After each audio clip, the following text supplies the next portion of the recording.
सारण्य क्षेत्र में 88,000 महात्मा सूत जी से अपनी जो भी शंकाएं रहती थी उनका समाधान करते थे। नैमिषारण्य क्षेत्र में संत मुनि महात्मा तपस्या करते, उनके मन के अंदर जो शंका होती वो अपने गुरुदेव से पूछते।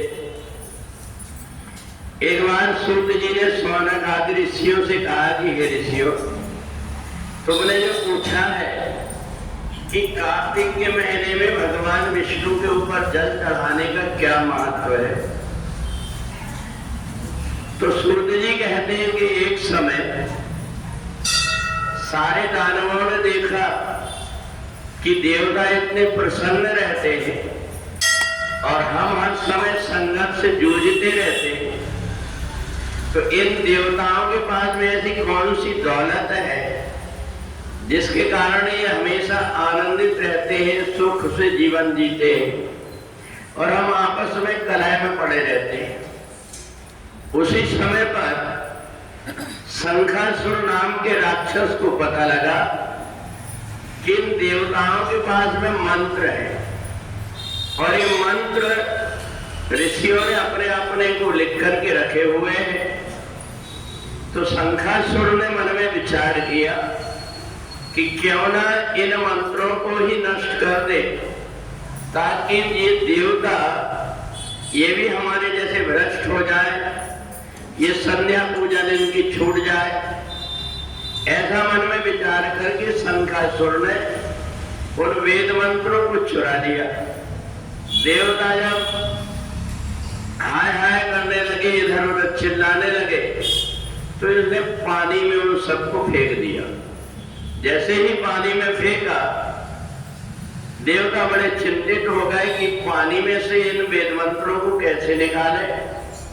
उसी समय पर भगवान नारायण ने मत्स्य रूप धारण करके जल के अंदर गए और शंखासुर का वध कर दिया। जितने भी मंत्र उनके हाथ में लगे लेकर के आए, पर बहुत से मंत्र पानी में घुल गए थे। उन मंत्रों को कोई भी ढूंढ नहीं पाया। भगवान नारायण ने कहा कि देखो, ये जो मंत्र हैं, ये मंत्र मेरे अधीन है, इसलिए तुम एक काम करो कि आश्विन मास के शुक्ल पक्ष की एकादशी से लेकर के कार्तिक मास की पूर्णिमा तक यहाँ का जल अपने कमंडल में इकट्ठा करके उन वेद मंत्रों का आवाहन करो और उन वेद मंत्रों का आवाहन करके वो जल ला करके मेरे ऊपर अर्पण करो। तो जितने मंत्र हैं वो सब मेरे शरीर से चिपक जाएंगे और जल बाहर हो जाएगा। ऐसा करके और ऋषियों ने भगवान नारायण के ऊपर 1 महीने तक जल की धार डालना प्रारंभ कर दिया, वेद मंत्रों का आवाहन करके। तो वो वेद मंत्र उनके कमंडल में भर भर करके जिन जिन ऋषियों ने लेकर के जितने मंत्र आए, वो मंत्र उन्हीं के नाम से जाने जाते हैं। जिस ऋषि ने जितने मंत्र इकट्ठे किए, भगवान नारायण के शरीर में वो अपने आप आकर के लिपट गए और जल बाहर गिर गया। तो भगवान नारायण ने कहा कि देखो, जो भी मंत्र बाकी बचे हुए हैं, उन मंत्रों की प्राप्ति के लिए कार्तिक के महीने में जो व्यक्ति जल से मेरा अभिषेक करेगा विष्णु सहस्त्र नाम से, या ओम नमो भगवते वासुदेवाय बोल करके, तो उनके ऊपर सब देवताओं की और मेरी कृपा होगी। और साथ ही कार्तिक के महीने में भगवती लक्ष्मी उनके घर में निवास करेगी, जो इन वेद मंत्रों को इकट्ठे करने में सहयोग देगा।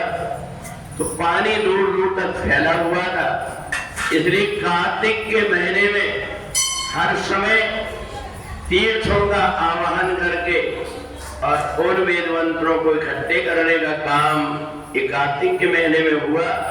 इसलिए भगवान नारायण के ऊपर कार्तिक के महीने में जल चढ़ाने का इतना महत्व है।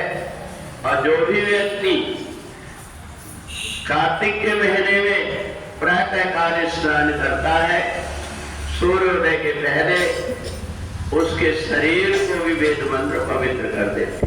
बोलिए सच्चिदानंद भगवान